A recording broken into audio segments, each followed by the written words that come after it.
Steven, I went to the flea market, and I got a nice haul. That's right. Every time someone was like, it's going to be this much money, I was like, ooh, I'm going to have to get it for less. But I got some cool stuff. I'll tell you about it on the show. All right, bye. Steven, do you know I like flea markets? I did not know that. Yeah, it just so happened the other day, not far from my house, there was a flea market. Oh, what'd you get? And I went. And, I take like hundreds of dollars in my pocket because I'm rich. And so I'm like, I'm going to buy flea market-y stuff. And every time someone tells me a price, do you know what I do instantly? You haggle them down. No, shut up. No, I make this sound. I go, ooh. Ooh, not sure I could do that. I learned from the famous Gary Vee that all of this should only be 1 penny. Yes. Here's how to make money flipping while screwing people. Let me buy something for $10 and then sell it for $20 on eBay. I just have to do it 4,000 times to make a profit. Yeah, so I'm not looking for things to buy and resell. I don't give a shit about that. If anything, you're buying for like sets and stuff like that for the factory. I'm buying for sets at this point. I mean, back in the day when I was about 10, 11, my mom and I used to go to the Philadelphia racetrack in Ben Salem, the horse track, the whatever they call it. It's now where Parks Casino is. And I think they still run horses over there. But they used to have these massive flea markets. And this is, 1991? 92, and we would walk around and I'd find old Polaroids, and I don't know if I was into photography yet, but I found these old Polaroids and they were like $4 a piece, and I would buy them, and then we'd walk around. It was just I really enjoy a flea market. I think it's fun to walk around and see this stuff. I think that the people at the flea market selling, I don't understand. They ride around in their rape vans and their minivans stacked with stuff, and they're like happy to sell $200 worth of stuff. They got to make a living somehow. We used to go to the Cowtown flea markets all the time. We would always buy random crap, always like knockoff stuff too, like weird, like this is blah blah blah cologne, but really it's like some third party random knockoff for like $5. That makes you break out because it's got some I was chemical like 10 in years it. old. I would have smelled good. Dracar Noir. No, but it would be like Dracar Nore instead of IR. Yeah.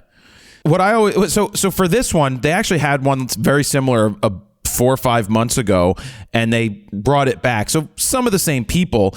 But I just liked that I could walk there and it was right down the street from me. And the first thing I encountered were some Kodachrome slides. So I picked up a bunch of Kodachrome slides from one guy, and then he had all these hockey cards, 1991-92 OPC hockey, and it has gum in the packs, and so the gum was stuck to the top card. They're basically worthless cards, but he wanted like, I don't know, $15 a box. I ended up buying 13 boxes just so I could open with my brother and dad and make it feel like it was the 90s again when we used to go to card shows. How was the gum? I didn't try it, but it was still stuck to most packs. Some of it probably could have still been tried, but it definitely didn't look good. Have you ever watched Steve 1989 on YouTube? No, what's that? It's a guy that he eats all of this really old food, like old MREs, old sealed food from back in the day, and basically tells you how rancid all of the food is. He probably would have tried that gum, I bet. Does his YouTube channel make you feel like we're failing because there's a million views on videos of him opening MREs that are 60 minutes long? And it's just him eating, just the sounds of him eating, basically, and describing how it is. No, I think it's actually pretty cool when he's like, this is a 1942 World War II ration. Oh, the crackers are still good. Oh, it looks like a mouse got to this one. This one right here, 1906 U.S. Army Emergency Ration Preserved Survival Food Testing, 24-hour MRE review. That one's got to be pretty. That's got to be pretty crazy. Yeah. I do find it interesting. I will not sit through 60 minutes of it, but I do. It's insane what works on YouTube. This guy opens old MREs and new MREs. I know you opened some from like 2020, the Russian military MRE. He just opens a whole bunch of different things. But, I picked up those Kodachromes to start, then the hockey cards I bought. Oh, I was going to say, we used to go to card shows all the time because my dad and brother would collect cards in we're talking 89, 90, 91, that type of year. And I only went to the card shows. I didn't care about card shows, like opening cards. I only went because I could get a soft pretzel and a Coke at the time. So it'd be like a quarter. I'd get a soft pretzel. I'd be all happy in my Flyers starter jacket, walking around, the pullover one with the hoodie and the zipper in the front. We all had them. Yeah, I had the Flyers one, and I wore it through high school. Yeah. That pouch for me had a lot of stuff in there. It carried my wallet. It carried change. It carried my switchblade. I didn't have a switchblade, but I had one. So anyway, I picked up that, and then I come up to this other table because I just like seeing like who has cameras, and there's usually a lot of old Kodaks, like the Bellows ones and Brownies and Hawkeyes. The ones that were readily available back in the day, pretty much everyone had those. Yeah, but I didn't really like unless it has the box at this point.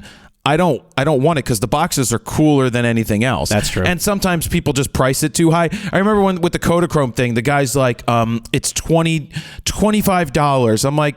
I'm like, would you take like? I'm like, ooh, because I have to say that every time. Ooh, it's a little rich for. Ooh, it's only half full. Ooh, there's not a full thing. I'm like, yeah. I'm like, I'll do 15. He's like 18. I'm like, yeah, I'll do 15. I'm like, dude, $3 fucking. Like, come on. But he's saying the same thing to you, dude. $3. And then I just stand there and I'm like, ooh, do you know what $3 could do for me? And then I don't know about that. Yeah. And then I'm like 15. And then I came up on this Polaroid box. It was a Polaroid box. So it had a J66 in there with the original kit and the leather case. And this is this is like 12, 14 inches tall in an original box. And I've never seen one of those in an original box. And if you look up the J66, it is from 1961 to 1963. They produced about 900,000 of them. Right? And I own a couple, but I've never seen one in the original box. And the guy's like $20. Wow. And I was like, you know what I did? Ooh. And then you know what I did? I turned to my friend. I'm like, I'm going to give him $20. It's in the original box. I should give him like, $30 actually, but I'm not going to. I could do that. I could do 20 here. Can you break 100? And then he did. He broke 100. But then near the end, I came up on a table and there was a Canon AE1 that was perfectly clean. Do they tend to know what they have, by the way, or are they just guessing? They see the brand like Canon, Polaroid. I'm going to charge a decent amount for this. I know it's probably expensive because of the brand name, blah, blah, blah. Or they're actually educated sellers that are like, oh, I know exactly what this camera is, how much it should go for. Do you think they look that kind of information up on eBay prior to selling them at these flea markets? They look stuff up, but I guarantee you that most of the people don't know anything about anything that they have. Sure. Generally. They know cursory stuff. When it came to the AE1 person, I picked it up because it was just on a little table with other shitty cameras. And I picked it up and it had a long lens on it. It was clean. The shutter was working. So when you open up a film camera, you look at the pressure plate on the back, and the more scratches it has on it, the more film has gone through it. This had no scratches. She wanted $150, and I went, ooh. And I'm not sure. So the reason I didn't buy it is, why do I need a film camera? For one, that would just be a set piece next to the Pentax up there. Yep. And I just, for 100, it was probably worth 150. It was probably worth more than $150 working. You could probably get 250, 300 on eBay at this point for a working one, but I don't care. I mean, most of this stuff I assume are garage sale finds, buy nothing group finds, trash picking, that kind of stuff. Estate sales. That's why I had to think Jinxed. There's a store in Philly called Jinxed, and there's like 3, 4, 5 of them. The guy just buys up house sales and then and he severely overcharges for everything too. And lists. So when they give you a price and you go, ooh, they kick you out. Yeah. Because it's like, it says no haggling here. And I'm like, fuck you, it's an antique store. Like, they're just making up prices. He does just make up, but they just make it. This says 18. I'm like, cool. But they always come down to, well, do you want it or do you not want it? Yeah. And like, and you're getting paid like $12 an hour to stand here. So, like, get a real job, hippie. Go do a flea market yourself, hippie. Speaking of film cameras, anyway, that was my haul. I got the Polaroid. I got the cards, and we found some Jaromir Jagr cards when we opened it. I think my brother and I got through 3 boxes before we got tired. But then I took one to my dad so he could open a box, and it was kind of fun. And then you're just like, meh, that's enough. So now I have a bunch of boxes of cards sitting there. Did you go trick or treating after? No, it wasn't Halloween. I'm just saying. You and your like brother Halloween. opening cards like it's 1990 all over again. Might as well go trick or treating after. Yeah, well, it was fun for a little bit, and now I have a bunch of cards just sitting there, and I'll figure out what to do with them next. Cool. So being that I talked about film cameras, I think we need to talk about something about film photography again. I was looking on my Instagram, and I won't name the name, but our guy who handles some of our business for getting deals named Jeff, his wife posted, I'm still not going to share any names, that his son got married. Congratulations to his son getting married. Very lovely couple, great people. I love Jeff. I love Jeff's wife. But they posted photos because they had a photographer. Oh, he asked me, he's like, do you know this photographer? Because they know you. I'm like, everybody knows me, man. And like, he's like, they're from Philly. I'm like, do you think I know everybody in Philly? Anyway, my friend Jeff, his wife, Jeff's probably listening right now. So Steven said, be careful. Posted some nice photos. The photography people, I don't know them, by the way. I don't know them. They do really nice work. They took some nice photos for the wedding. I mean, that's their job. They get some nice stuff. It's wedding photography that doesn't look terrible. But speaking of looking terrible, I love when they break out film cameras and they write this: Film Scan Day and happy accidents with the couple with the Pentax 672 with XP2 and Portra 400. Is the Pentax 672 the large format? Oh yeah, it's the one that's it takes 120 or 220. So it's a larger camera. But I'm flipping through. It's not a happy accident if you've got a light leak that cuts off the heads of the bride and the groom.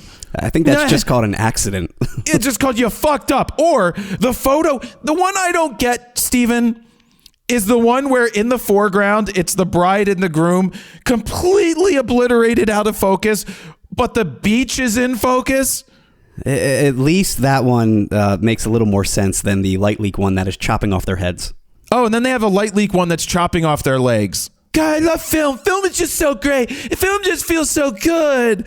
Oh, I just want to take film pictures because I like happy accident. You know what, people? I'm going to open up the back of the camera to let in a light leak because that's so unique. To me, when I see a light leak, it looks like the image is burning. You know what I mean? Yeah. It doesn't. To me, it doesn't say this is a happy image. It's like this is a burning up. This is a divorce or something. It's just, I don't know. It just looks bad. But I will say the other images in the carousel are very nice. They look very nice. Yeah. I mean, that's what you're going to get when you use that Pentax 6.7. It's a sweet sounding camera. It's large, and we obviously with more surface area, you're going to get much cool depth. But I just don't like the idea that happy accidents with film are all of it's. Don't you just love it? The one I don't get, Steven, is when they take a picture of a frame and the frame is in focus and then the people are out of focus and the picture frame on the beach. That one I don't get. I just think happy accidents are exactly that. They're accidents that came out great in the end. They're That's not correct. Accidents that look like shit in the end. I totally agree with that. It's something you didn't mean to take, and it worked out well in the end, in the edit or whatever it may be. But yeah, this is you not know what a I forgot happy to talk accident. about, Steven? I forgot to talk about what's coming up in this episode. What? We got quite a lot to talk about, like happy accidents. We have a lot to talk about because Apple decides to shoot their entire presentation on an iPhone 15, which is insane. Canon releases a whole bunch of stuff, which leads us into talking about what I'm going to try and take to Africa with me, because some of those lenses that got announced, we're going to talk about and if they should be in my bag when I decide to go to Africa. Jam-packed episode. But before we get to all of that lovely, happy gooiness, Steven was very happy this week at the Fro Factory, Yes. or whatever the hell we call this new place. Steven, why don't you tell everybody why you're happy about the factory this week? Because after months of being at the factory, we finally now have blackout shades on every window throughout the entire building, which is what I've been asking since before we even moved. I wanted these installed because I can now fully control the light. I mean, you put these blinds down, which they're huge because these windows, how big are your windows? 8 feet tall, 10 feet tall? They're probably 10 feet tall windows. So think of like a 10 feet by 4 foot window, right? Give or take. And there's about 6, 7, 8 of them on each floor. So the entire side of the building is just lit up the entire day. So it's a little rough when it comes to filming. So before we put these blinds in, we had these makeshift like blinds and shelves, whatever you want to call them. We literally took the shelves from one of the sets and just put them in front of the windows to block the light. So when Jared would be there filming Photo News Fix, for example, he doesn't have to worry about like the window light coming in, or, I mean, it still definitely bled through, but it was at least usable and wasn't really affecting the overall shot at the end of the day. But yeah, now we have fully functioning blinds that are on a remote too, so we can actually just press a button. They go all the way up, all the way down. They might take forever to go all the way up and all the way down, but I don't really care. 44 seconds. Only Jared would time that. Well, I did. He put them down the first time the guy comes in, and I'm like, that took forever.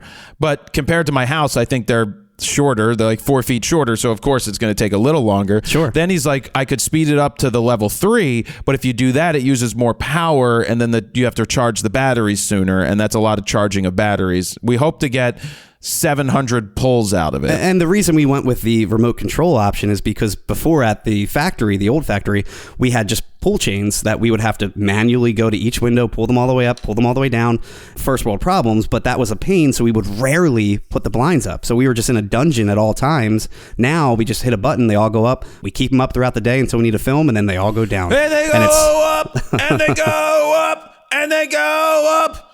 Another one. It was double the price to get the remote option, right? I think it was $5,000 more. It was more, but it's worth it because you press a button, they go up. You press a button, they go down. Yeah, so now we can fully control the light. We started building more sets. We pretty much are fully done rebuilding the lens review set, the store set we like to call it, because we like to make it look like we're at Alan's camera from back in the day. And now we have to move forward with a final fix set, comparison set, user guide. I mean, just you name it, we're going to build a set for it. It's just going to take some time, obviously.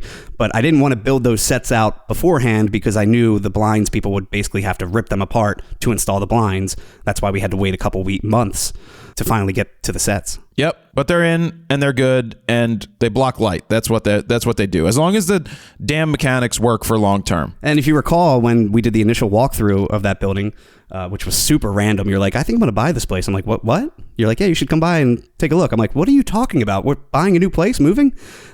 And the one thing I said, I'm like, I am totally all about it. All I ask for is just blackout shades, because that's the only thing I really need to control is the light. And this building has an insane amount of windows. It's like living in a glass house.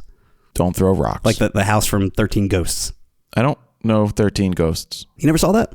I don't think so. It's a good one. It's creepy. I don't like creepy movies. I don't watch creepy movies. It's Halloween time. Speaking of Halloween time, you got, if you want to make some prints right now, you can get 30% off at Printique. Speaking of Halloween. You can get, well, if you had pictures of your little kid. So Printique is running a sale. The only reason I'm talking about this is because it's 30% off. Awesome. Anything. And that's throughout the entire Printique. website. The entire store. So here's my link so that they can track it and let, so we know who went there from me, which is very important. bit.ly/oncefro30. So bit.ly/oncefro30 is the link, to take you right to Printique, and the code is onceinAyear30. So use that at checkout on all orders over $75. I ordered a print for Troy from the Jurassic shoot, a metal one. I let him pick what his favorite photo was, and then I ordered the print and I expedited it. I ordered it, and 2 hours later it shipped. It's supposed to be there today. Let me guess, it's a giant print. I did 30 by 40. 30 by 40. No, I should have done like 40 by 50. I would have gone bigger, but the problem is as you go bigger, the shipping is like $400. And I'm like, I'm not going to pay $400 extra for shipping. And a lot of people don't have giant, industrial size walls. Oh, that's good. Troy does. Okay. I just heard a beep out front, which I think means UPS. I'll be right back. I'm back. I really love when the UPS driver is coming down the street and I hear the beep beep. I know what it is. It's like Ice Cream Man, and it's like something's coming. I can't tell you what's in the sound box. Of UPS. I can't tell you what's in the box. What's in the box? But the other day, did you see that Sigma released the specs for the 70-200 2.8 that's coming out? So it's definitely not that lens. I don't know. I haven't opened the box yet, but I do know that Sigma did release the information about the 70-200 2.8 the other day. They showed pictures and renderings of what it's going to look like, right? Yeah, which there's no reason to talk about it because I wanted to do it on Photo News Fix, but I'm like, they didn't give the price. I don't care about how many elements these things have. The people that care about, you're not buying a lens because, it has 23 elements. I don't care. All I want to know is how much it is. You know it's going to be good. It's going to autofocus. It's going to do the thing that it needs to do. You don't need to, I don't care. That's what I have to say about that, Stephen. Which is why I never give you those specs when we do lens reviews, because I know you're just going to gloss right over them. Yeah, I would ignore it because no one should care about it. Back in the day, I used to give you every single spec, all the coatings, and you just would skip all of that. You still do. Look, Steven, I don't care about that stuff, and it's my channel, and I choose to share the information that I think people really should care about, which is the basics. I don't think they need to worry and bother themselves with the nuanced bullshit. I think coatings are pretty important, though. Yeah, but no, I don't. I think you wouldn't care unless you actually compared them side by side. But you want to keep a video shorter? We keep a video shorter by not talking about coatings. Yeah, but knowing you would probably mention it in 2 seconds and then move on. It has the cream of Samyam Guy on here. That helps really keep the coating. It keeps it keeps it nice and glossy. Why? Anyway, Printique has 30% off, and it ends November 13th. So yeah, use the code once in a year 30 to get 30% off. I ordered that print. I got 30% off too, by the way. Nice. And it's supposed to be delivered today. I will say I got both of my wedding albums for our parents through Printique last year, and they came out great.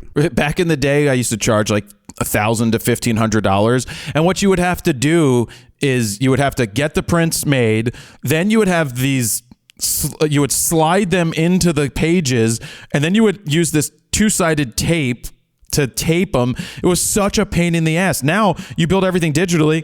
And Printique offers all of these templates too. And I make photo books for everything. So yeah, we know that. All right, let's move on, Steven.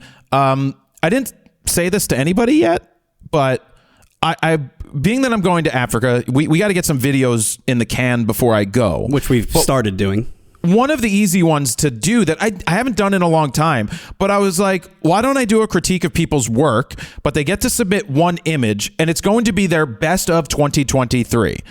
So people will get to submit one image on Dropbox. You don't have to have Dropbox. All you need to do is drop in a full res JPEG with your last name _ first name _ 2023. That's the name nomenclature I came up with. Now, if you have a name like Bob Smith, you maybe want to add Bob Smith 2 or something to it, but go to bit.ly/bestphoto23. That's where you can submit it up until I think November 19th. I made it end because I go away on the 25th and I need to just get it filmed. But basically, it could be a 45-minute long video. I'm going to have the people's photos, and I'm just going to go through really fast in Lightroom, and I'm going to stop at the ones I like, and I'm going to rip on the ones sucks, exactly next, sucks, next, sucks. Oh, that's pretty good. Fucking horrible. Like, oh, then we're going to come up with advice. No, wait, Steven, I got one.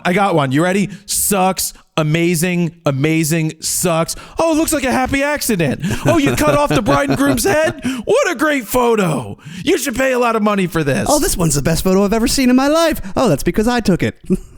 Oh, shit, I submitted my own. Best. Oh, and wait, I won the contest. Did I win my own photo contest? I wonder who does things like that. I wonder who. Not me. It's happened in the photo industry. Just Google photographer wins own photo contest. See what comes up. Not rigged at all. Let me see. Wait, let me see. Let me see if that does come up. Photographer wins own photo contest. Let's see. Does it come up? No. You know what's coming up right now? All the AI images. So it's all of this. These photo competitions where AI images are starting to win, and that's kind of weird. I mean, it's not weird. Whatever. You should have an AI category, but what we're going to need to figure out is how do you track AI images in the future to know what was used with AI. And you know what? Have you seen a lot of the thumbnails on YouTube are definitely using AI for the background? And like, I wonder if we could go to Midjourney and type in there, or Bard, and type in there, thumbnail in the style of Mr. Beast, and you put up your own photo, and then it turns into a thumbnail that's Mr. Beastified. So you can feed it your own photo, like you can feed it a picture of you and then say, put me in Africa. I believe there is a way to do that. Because I thought it just used the internet to try and find a Jared Polin photo and then put you in Africa, and then it always warps your hands and your face. Well, I wouldn't say Jared Polin. I would say YouTube thumbnail in the style of Mr. Beast. So the way that I think it would work is you type in background, but you're not looking for the original. You're not looking for your image. You will cut your image out and put that on there after, but you're getting all these ancillary things. I know a bunch of people who are using it for YouTube thumbnails because it just creates something that they're looking for. And Mr. Beast, all his thumbnails look very artificially generated for sure. And so many people are copying him now. Did you watch? Did I send you? Yeah, but did I send you the Matt Pat video from yesterday? The game theorist? No.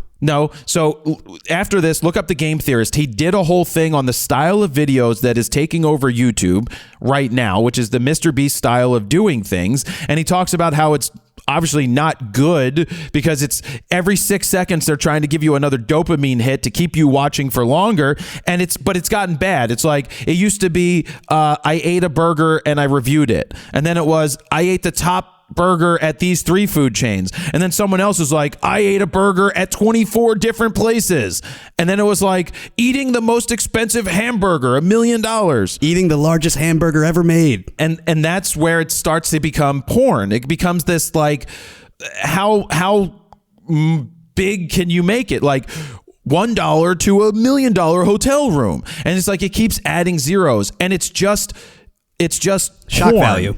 It's just what did they call it? Not social porn. I forget what they do. Wealth porn. It's called wealth porn. So it's like I crushed a Lamborghini. It's like how far can you push it before people are like it's enough? And so we're in this loop in YouTube right now where it's who can outdo someone in the most extreme thing, and it will inevitably come back down to reality at some point because YouTube is cyclical. It always goes in a cycle, and at some point people get tired of shit, the trends change, and those things that used to work like comedy channels stopped working. And like someone like PewDiePie, who's been around since day one and was one of the largest YouTubers ever, I mean, he kind of fizzled out at this point. He's only doing one video every few weeks. Will this happen to Mr. Beast, who has tons and tons of employees? Because PewDiePie literally did everything himself. I think he maybe had an editor, but for the most part, he did everything himself. Well, PewDiePie's only getting 21 million views a month right now. Because he used to do one video every single day, and now it's like one every few weeks. I think he just had a child. Okay. My favorite voice on YouTube is Markiplier. Yes, Markiplier. Oh my God, he's so good. But he, I don't watch any of his videos because I don't care about video games, but he has 88.9 million views in the last 30 days. He has over 20 billion views. He's another OG YouTuber. Do you know how much money that's millions a year? They were the gamers. That was that 3-4 years in a row where it was just gaming was huge on YouTube. And then Twitch kind of started. And now they're off of Twitch again. Yeah. So, but yeah, 20. Ninja? Wasn't Ninja one of the big ones? And then he completely went to Twitch? Well, yeah, but he got paid millions to do that. No, I know, yeah. But no, anyway, Markiplier. Some people will continue to succeed, but everything goes in cycles. Wow, if you go to Ninja's YouTube page, his views, he's barely getting 200,000 a video, which he was getting millions per video. Yeah, but he probably just was like, he was huge for that 2-year period. Yep. And then definitely made bank. It's not something you want to continue to do. I think when you make so much at some point, you just cash out. You're just like, look, I don't want to keep doing this hard work because this is why I started in the first place. Well, not to make all this money, but now that I did make all this money and I did while I could, I don't need it because I'm set. I mean, look at Jenna Marbles, right?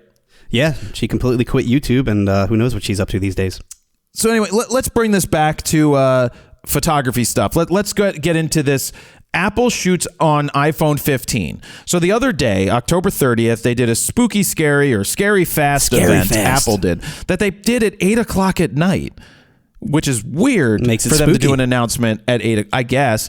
And the big story, I mean, we're not going to talk about the laptops. Doesn't matter. Or the iMacs. It's cool. They make fast computers. We all know they're going to be better than the last ones, whatever. It was that at the end of it, it said all shot on iPhone 15. And you think it's like me walking around holding a camera going, all right, Tim Cook, go ahead and say these lines. But when you look at the behind the scenes images, you see like sky panels, a crew and of 50 $50,000 rigs. You see the biggest rigs ever and gyroscopic things for moving and drones. And yeah, it was all shot with the iPhone 15 log out to USB-C. It goes to show how important lighting is. It really does, because you can have any camera in the world, but when you're shooting base ISO because you have super powerful RE sky panels lighting up the entire room, it's going to look fine. Yeah, it still is a testament to what Apple has been able to build, but they did use an app, a proprietary app, or I think it was the Blackmagic camera app that they were shooting log through. You're right, which gives them full control over how they shoot, but it's still a small sensor. Like, the thing is, at the end of the day, it's still a small sensor, but it proves time and time again it's not really always the camera. Yeah. Which it's not always the camera, because you can do great things. You can make movies with iPhones. You have that's what they're more showing off. I mean, they're showing off that you can do all of this. Sure. Except if you have the budget. Yeah, but you could still do. I mean, remember, what was it? Florida? Was the movie called Florida? What was it called? Florida State Line? Something like that. The entire movie was shot on an iPhone, right? Well, part of it was when they ran into Disney World and they couldn't get approval to shoot at Disney. They just went in and used a cell phone to shoot the end of the movie with it. And truly, no one cares as long as there's a good story and the editing is good. No one really cares at the end of the day. My favorite too, with this whole behind the scenes 2-minute video showcasing, how they shot this entire keynote. They talk about how the issue was low light, but when you see the behind the scenes footage, there's really no low light because the subject is beamed with a ton of light. And yeah, the entire like ambience and surrounding environment might be low light, but the subject is always properly, perfectly lit. Because if you look at the back of the UI, the camera, you can see it was at like ISO 55 with the 24mm lens. They completely unlocked the aperture at like 1.8. They were at a 180 degree shutter speed. All of that was fully fixed.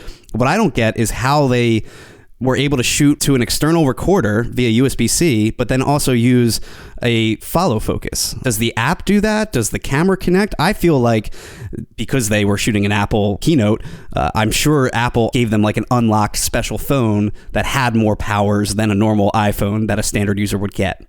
Is my guess. You also have to keep it charged too, or they just had multiple phones at the ready. Yeah, and the USB-C might have been charging the phone at the same time. It's true. I'm not sure what they used exactly, but the app too, it looked like they could even like turn off stabilization, because why have digital stabilization when you're using these $100,000 dollies and cranes throughout the entire video? So again, like crew of 50, probably more than that if I had to guess. The budget was probably millions of dollars. So yeah, shot on iPhone, but at the end of the day, it comes down to lighting and budget. Nice rigs. I mean, when you see these rigs, these gyro things, the drones, it's like when they're like, Olivia Rodrigo shot her music video with this. Yeah. And again, they're showing these $100,000 cranes and jibs that you can only rent and you can't even buy these days. Yep. What's the one big brand? I don't know. The Fisher. Yeah, that's it. I think it's called Fisher. Yep. You have to rent those. You can't buy a Fisher. Those things are pretty cool, though. It looked amazing, I will say. Shot on an iPhone. They shot in log, 10-bit. It looked really solid, but it better look great with what they were using. Yeah. And there was no way of knowing. I just love when people are like, I gotta use a RED to film this. I still think RED is such overkill for majority of people. But the beautiful thing about cameras like that have these crazy big full frame sensors is you can shoot with very limited light. Where an iPhone, you can't shoot a candlelit scene. True. Is my guess. They cut to one shot in the behind the scenes video. It was around like the 30 second mark, and you could tell it was someone shooting on an iPhone, but they weren't shooting in log. They were just shooting in like regular camera mode, and it's noisy as hell. You see all the noise jumping around the screen. That's what you would normally get if you just shot in low light. It goes to show, red sensors still do matter, large sensors, when it comes to really, really low light, like those candlelit scenes. So that's it for the Apple story. Maybe we'll get some laptops. It's the new third gen, the M3, M3 Pro, and M3 Max processors. I think I'm going to try and hold out until they update the Mac Studios, because usually they give them a little more power, and it's been, 2-3 years now since they've updated those. Do you want a Mac Studio? I mean, we have to decide what you want. It's tough because I really do like the versatility of the laptop, where I could just bring it into work, throw it in my backpack, and open it up and start editing right then and there if I need to, or if it's on location, or if I need to dump cards real quick. Where the studio, I need to have like an actual desk set up. I need a monitor. I need all of that. I need a dock of some sort, most likely. But it's more powerful. And I will say I have the original M1 Max MacBook Pro 16-inch. It's still kicking, man. It's definitely slowing down.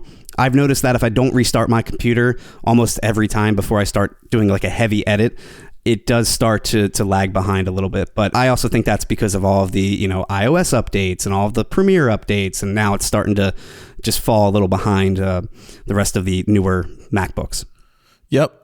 And I don't know. I think I'm on the same one as you. This is one that Apple sent me. Let's see about this Mac. I've got a MacBook Pro 16-inch 2021, Apple M1 Max, 64 gigs of memory, and that's it. Actually, I think I have the same one, MacBook Pro 16-inch 2021. I think I bought that one for you, and then when they sent me a review unit, I gave you that one. Yeah. And it's powerful. Now, the other question is, I do a lot of editing now right off the desktop, off the internal memory. And I used to never do that. But since I've had hard drives fail in the past, I almost prefer doing that. And it's great. I have no issues at all. But now I need more storage. Instead of that 4 terabytes that I have currently, I need something like 8 maybe. Like the new models offer 8. I liked in the past, they sent me one that had 4 terabytes. This time they sent me one with 2 terabytes, but you can get up to 8, but you're looking at like $1,600 or $1,800 to upgrade. So I have 4 right now, and I will tell you that my computer is already halfway filled because we just did 2 user guides this past week, and each one is 2 hours of recording, multiple angles, 4K footage. So it's about half a terabyte each project. So that's 1 terabyte right there. And then I have other projects on my desktop on top of that.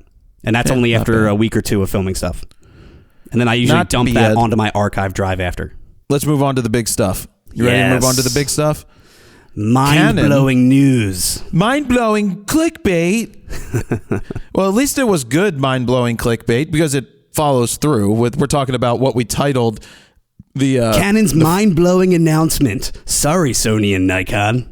Well, it is, excuse me, kind of mind-blowing. It's a first of its kind. There's 3 new lenses.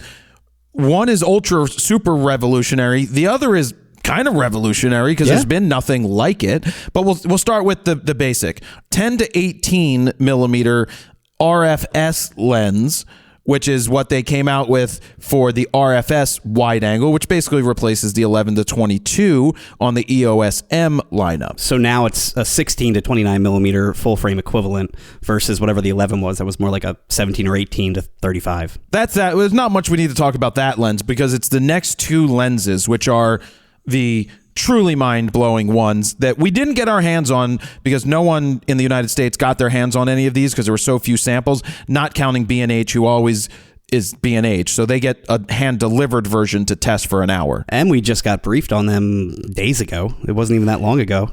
Yeah, we didn't know much until a couple days before. I mean, there was rumors, but there was no rumor about the 24 to 105. That was pretty shocking when we saw that. But let's start with the 200 to 800. 200 to 800 f6.3 to f9. Now, when you hear f9, you go, wait a second, how much light am I going to need for that? When you go 6.3, you're like, all right, 6.3 isn't that bad. But we're never used to something going really more than 7.1 in a zoom, not counting the 800 f11 and the 600 f11. This goes to f9. We're talking about a stop from 6.3 to 9. That's not me sitting there defending an f9. But when you look at a range of 200 to 800, where the longest that you've really seen in a zoom is 150 to 600 from Sigma and from Tamron. Nikon has a 180 to 600, which is a super nice lens.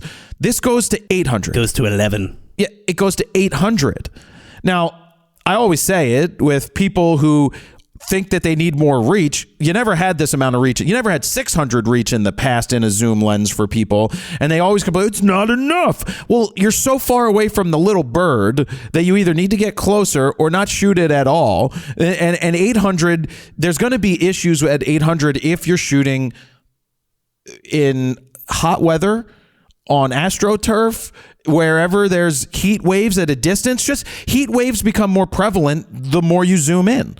And so that might cause you to not get sharp images at a distance if there is a lot of heat rising off the ground. And that's probably limited to more humid environments, more in the summertime, that kind of stuff. I'm sure if you're in a colder environment like Canada, you don't really have that issue most of the year, or if you're shooting directly up into the sky and not so close to the ground. The thing I like about this lens personally is that it essentially combines your 600 f11 STM and the 800 f11 STM, which were like $1,800 if you bought both of them, now into one lens. Plus you have the wide end too at 200. So, and you have the USM motors this time around. Yeah, it's $1,899. If I was a birder or someone that really needs the reach, I would buy this lens all day. I don't know if I would be replacing it with my current, 600 or 800 f11, the cheaper, super telephoto lenses. But it is a really nice option. It's a first of its kind. But what I'd say is, you hear people talk about it's going to be great for sports. It's like, I guess, like, I don't know about sports. Right. Well, exactly. Because you're at F9. Yeah. The porta potty is going to be in focus in the background. Yeah. And you don't really need 800 where you need the kid picking his butt at 800 millimeters, like all the way down the field. I'd still rather stick to like that Nikon 180 to 600 or the Sony 200 to 600 or the Canon 100 to 500 because you're at 7.1 at the long end there. Yeah, but even with those lenses, when you're shooting even real those are sports, yeah. the background does not dissipate at all. Now, I'm it's more always talking a about trade-off. the people looking for a lens in this price range. I would not spend $2,000 on a 200 to 800 because your focus is to shoot sports. It's going to look very amateur-y at f6, 6.3, or f9. It just looks amateur-y in the background. I saw some people in the comments section on like Canon rumors say this will be great paired with my R7. I just think that's way too much reach on a crop sensor camera. I think that's like overkill. 1,000+. And you're going to be at like an f16 background equivalent at that point at the long end. I mean, do you really need that much reach? But I'm not a birder, so I don't know. Maybe you do. Well, this is a lens that would be nice to take to Conowingo Dam to try and shoot those eagles, or to go to the zoo to shoot the eagles, or to pack it in your bag to take it to Africa to try and take it on a safari, which if they can get me one in time for my safari, I will throw it in the bag. You're going to have so much gear. Let's talk about the gear real quick because we'll get to that last lens soon. Since I brought up the Africa shit, man, my bag is looking like this. The big glass, 1 to 300 2.8 and a 400 2.8 RF. So right there, I'm already not sure I can get both of those in a backpack. Yeah. But I plan on taking a 28 to 70 because I don't think I want to take, but then again, do I take a 24 to 105 that they just came out with? But that's bigger than a 28 to 70 because it's longer. It's as long as a old 70 to 200. I'm probably going to take a 10 to 20, 28 to 70, maybe an 85 1.2 in case we go into any of the villages and I want to take pictures in there. Yeah, have a nice fast prime. But 100 to 300, 400, and a 200 to 800. And this 200 to 800 is not small. It's a 95 millimeter filter thread all the way through. That's basically how wide, how thick it is, how girthy it is. And it's probably, almost 1.5 feet long, right? Would you say? It's much bigger than the 100 to 500. So it's a big lens. It's a biggin. Yeah. As Dan would say. Yeah. It's a biggin. This is going to be a long edit. It's a biggin. It's a biggin. No shit. I filmed it. I wrote it. Now just edit it. 200 to 800 is extreme. And they say you could put teleconverters on it, which I don't know why anybody would even consider to do. I think a lot of people use teleconverters. I really do. Why would you use it when it goes all the way out to 800? You really don't need. If you can't get it at 800, you're too far. Hey, I would have taken it to a baseball game if this was April, May, or June. Sure. I would have taken it to the Phillies and gone all around and probably gotten some nice stuff because, anything in my hands, I'm going to really get good results with because, do you know who I am? Now, it is not an L lens, but they do say it is weather resistant, and it is one of those push-pull type designs, like the 100 to 500, which I think is much less weather sealing than like a standard internal zoom lens. Well, it's similar to when you get with Sony with a 200 to 600, even though that's internal zooming, I think. It is. That's not a G master, that's a G. Ain't nothing but a J thing, baby. Because these are $2,000 lenses. I'm sure if it was a G Master or an L lens, it would be a $10,000 lens probably. It also wouldn't be f9, I'm sure. And no one buying a 600 f4 RF is sitting there debating should they get a 200 to 800 instead. No. Because there's a look. Totally You're different going market. for the look. Yeah. And this is not for those people. This is, at $18.99, I think they will sell 1 billion of these to every nature, every birder type photographer. And it makes people start to question when they're buying a system, what direction do they want to go? Because what options does a Nikon give you? What options does a Canon give you? What options does a Sony give you? And I also think this is why Canon is still keeping that lens mount locked to third-party manufacturers, because they would have a lot more options with Sigma or Tamron, but now they're making their own crazy super telephoto zoom lenses like this 200 to 800 that's also fairly budget-friendly at $18.99. It's priced very similarly to where you would get a Tamron or a Sigma. Exactly. And I get it. I get people want less expensive lenses on these things, but maybe Canon just wants to control the quality and control what's going on to their cameras. And if they can match the prices of what the Sigmas or Tamrons would be, then I'm at all that about point, what's the big deal? Yep. The problem is being so new. I had a guy texting me on the text line. Oh, I found my piece of paper, by the way. It's right here. I got my paper for the number 313-710-9729 to text us. Was like, oh, Canon's killing me. They haven't released a 35 Pro camera lens yet. And I'm like, sure. No one's released a 35 lens yet. Nikon has a 35-1.8. Canon has a 35-1.8 RF. It's not a great fast lens, but it's a macro. They have it. And I know on Nikon's roadmap, it does say a 35 millimeter is on the way. We don't know exactly what it is, though. Is it a 1.2? Is it a 1.4? Right. And I do think that at some point, they will all get to it. It will take time. And I just think Canon right now, not trying to defend their choice to not open up their mount. I think they probably know the math that the majority of people buying are not like, you know what? If I can't buy a Sigma or a Tamron lens, I'm not buying this system.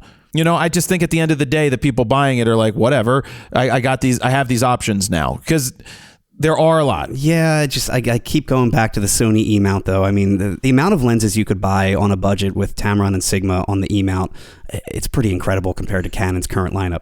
Yeah, and it's not a bad place. It's not a bad place to start, especially when you're trying to afford something that you generally can't, and you want something that's good, but you can get it for less. And they've got the budget-friendly cameras that pack a punch, like the A7C II now.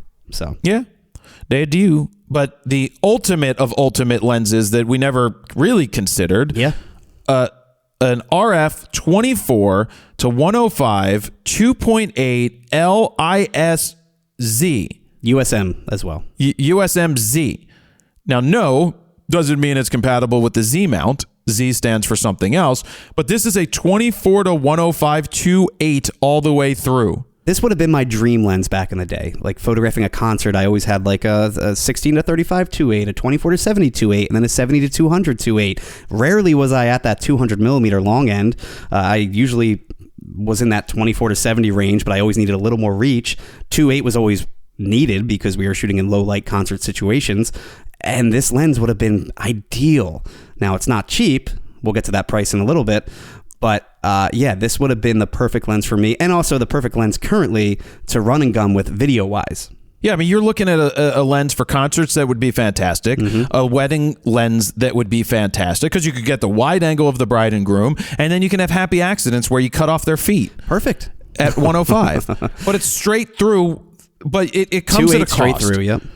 Comes at a cost. It's a $3,000 lens, which is expected, to be honest, because your 24 to 70 is already what, $2,500? Yeah, so you have the cost there, but you also have a cost in weight and size. So it's the size of a 70 to 200 2.8 version 3. So the older 70-200s. Or if you're holding on to, say, a Sigma 70-200 from back in the day, going to be very similar in size and weight to that.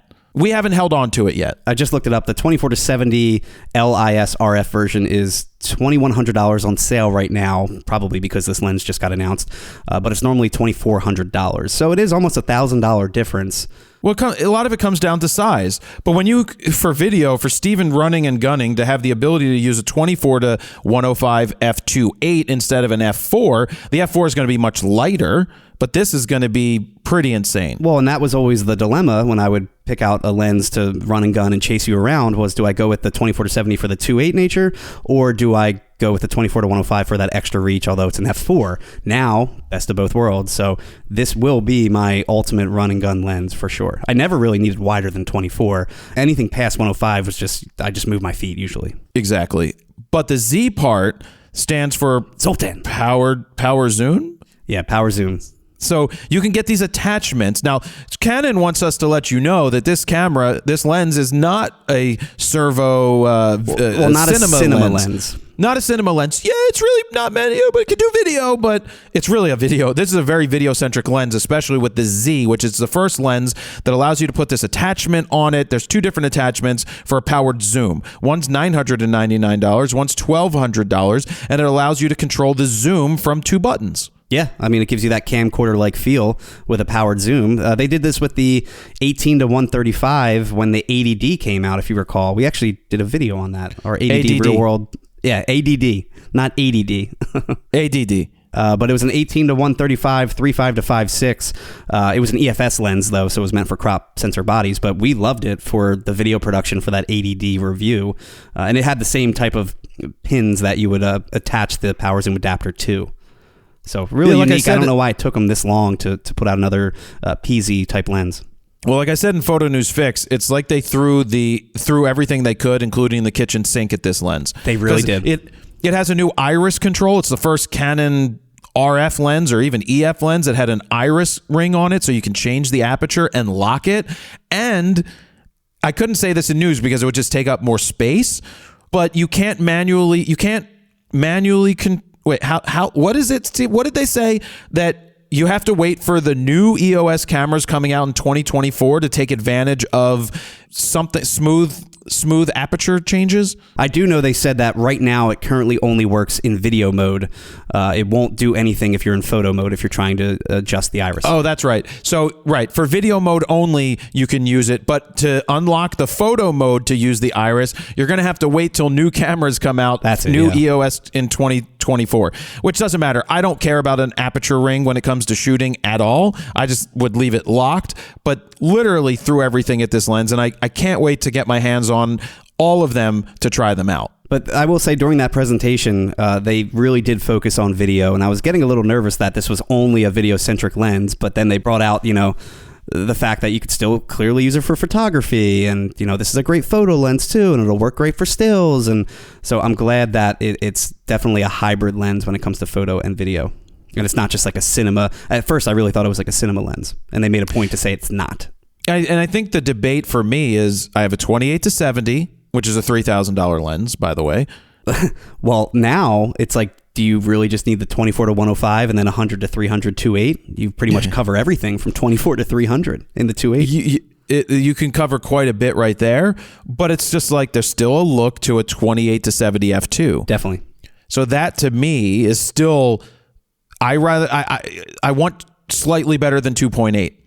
At this point, if I can have it in something quality that just gives the background and so much more, just better colors and better tones and better clarity and better sharpness and just a three-dimensional look to it, whereas you don't really get that much. I mean, yeah, 2.8 is still fantastic. It used to be 2.8 or better. Now it's like I want my f2. I want where's the 14 to 24 f2. But then the dilemmas are, you guys keep overlapping your damn lenses. Like, I got to decide, do I want a 24-105 2.8 or a 28-70 f2? The thing is, too, this will be a really nice portrait lens. 105 at 2.8, that's going to give you a nice look for sure. So this could be replacing some of those 85 1.8s or 85 1.4s, 1.2s. I don't know about the 135 1.8. That's going to give you definitely a different look. This is going to be an interesting lens. I just got to get my hands on it to play with it. And right now, there's not many copies. I heard there's very few of the 200 to 800 right now. And that's why we're hoping that I can get one to take to Africa with me, because I think it would be a great place to do the review. I'm curious too, with this being an L lens, L usually means the higher quality optics, it's fully weather sealed. How is it fully weather sealed if you don't have the PZ adapter on and you have these open ports and pins on the side of the lens? It's just pins. I think you cover the pins up, but I don't think those pins are active unless there's power going to them. I don't know. Or there's a connector on the other side, which is the opposite pins, which connect to those pins, which then activate it. So I don't think, I mean, it's all internal zooming. It's all internal focusing. So it's 7.8 inches long, and it's going to stay 7.8 inches long. It's essentially the size of a EF 70-200 version 3, which isn't that big. I mean, it's big, but it's not massive. I actually thought it was going to be like a 95 millimeter filter thread, a really giant, thick lens. It's not as big as I thought it would be. So I really do think that Canon still is doing more unique glass than anybody else. It's like Nikon has the basics, the 14 to 24, the 24 to 70, the 70 to 200. But even though Nikon has also done good with the 600 6.3, the 400 and the 400 4.5. I think they've got some unique lenses. They've done well there. Yeah. But Canon with the 28 to 70 f2 still, all the 135s, the 85s, the 51.2s. Sony doesn't have an 85 1.2. Nikon has an 85 1.2. But now you're getting into 200 to 800s, the 800 f11s, the 600 f11s. It's a really interesting time to be in the mirrorless world right now, because all of these new lens formulas are coming out because these companies could never produce lenses like this back in the DSLR era. And I love when I get messages and people are like, why didn't they release this yet? And it's like, do you think it's easy to make a lens? Like this stuff is probably figured out 5 years ago, and they have to hit these targets, then they have to manufacture them, and then they have to release them. Look at Nikon. They had a 3-year roadmap, right? So clearly all this stuff is thought out well ahead of time, and I'm sure that was planned 2 years prior to that 3-year map even coming out. Yeah. Just unique. I have to worry about how I'm getting all my gear packed for the trip. I have to worry about travel with all that gear. I mean, thankfully, I'll be in business class, so you should get a little bit more leeway. But it's not like I want to check a 100 jet. I don't want to check a 100 to 300. I don't want to check a 400 2.8. So I've got to see what I can take on board. I have to see what I can fit on board in the 2 bags, and then I have to take clothes. See, it's funny. Normally, it's me bringing all the gear, lugging a ton of extra gear. But now you're going to have to bring a lot of extra gear yourself. Well, I'm going to be going to Alan's camera probably next week with the gear that I have to try out some of the Think Tank bags, the backpacks. The thing is, when you're on a safari, from what I'm told, is you're in a vehicle most of the time, so the weight doesn't matter. And the bag, you'll have the bags in the vehicle, and you'll shoot out of those bags. So you really don't need the shoulder bag type of thing. I don't know if I'll take the shoulder. If I can squeeze it in, I might, because if we go into villages or something and we're going to walk around, maybe I'll do that, or maybe I'll just leave a 28 to 70 on and take one of the new Press Pass sling bags and use that instead. Hard to say. It's hard to say what you'll need until you're there. It's hard to say what it is I see in you, and if I want to be with you. Yep, exactly. Sister Hazel, bro. I know what you're singing. 90s. Your favorite. Anyway, you guys can text us at 313-710-9729. I've got to get going to go do some other stuff, and Steven's got to get editing on this to get it out into the world. There's a lot of prep that we have to do. Oh, and then you're coming in tomorrow to film. We got some stuff to film tomorrow as well. Yes, sir. There's always something going on here in the land of Froness. It's going to be a lot of filming the next few weeks until you go to Africa, just so we can be caught up and have plenty in the queue to edit. I didn't think about when I'm in Africa. What are we doing? How are we doing RAWtalk? Might have to skip it. I don't know. Unless you can do it there, but I don't know. I just don't know how your internet's going to be. I'm sure it's probably fine, but it's just more stuff for you to pack, so it's up to you. I know. I may just handhold a microphone or something at that point if we were to talk. Actually, it didn't even matter. The AirPod Pros worked pretty well. Yeah, but the mic doesn't take up that much extra room in your bag. I would just probably throw it in if you can. I may just do that. And yeah, I don't know. And we'll have to figure out time, because I don't know the time difference. Like, what time is it? Here, let's see. What time in Africa? What time in Nairobi? It's 5:23 p.m. So it's actually not that bad. Hey, Steven, I'm in Africa. Can you hear me? That's how you're going to be. You're going to be shouting like I can't hear you. You're far away, Steven. Thousands of miles away. I need to scream. Well, the good news is we would be able to, I mean, I don't know how you'll edit it all if there's a delay, but if it's fast enough internet, we'll record on our sides. I got to figure it. We'll figure it out. I'm not really worried about it. It's also holidays. It's end of year. We'll figure it out. And if not, maybe we'll get you a guest. Because you know who's coming to Philadelphia on November 29th when I won't be here? Who? Vanessa Joy. Oh, there you go. She's doing an event with Alan's camera as an explorer of Canon light. They're doing an event, and I can't go there. I told her she could stay at my house while I'm not here. Oh. Yeah. Hey. No, Steven, get your head. There's no cameras rolling. There's no cameras, Vanessa. I don't do that. I don't put cameras on the inside of the house. Sure. Yeah. Testing out the new Canon security I see camera. you winking. I see you winking. What is that? What is that blinking red light in the corner? Terrible. It's not true. I know. It's not true, Steven. Make sure the audience knows that. Don't scare Vanessa Joy away. So that's where we're going to leave it today, guys. Thank you very much for listening. Steven, you have a good day too, okay? You too. All right. Jared, PolinFronosPhoto.com. See ya. Bye.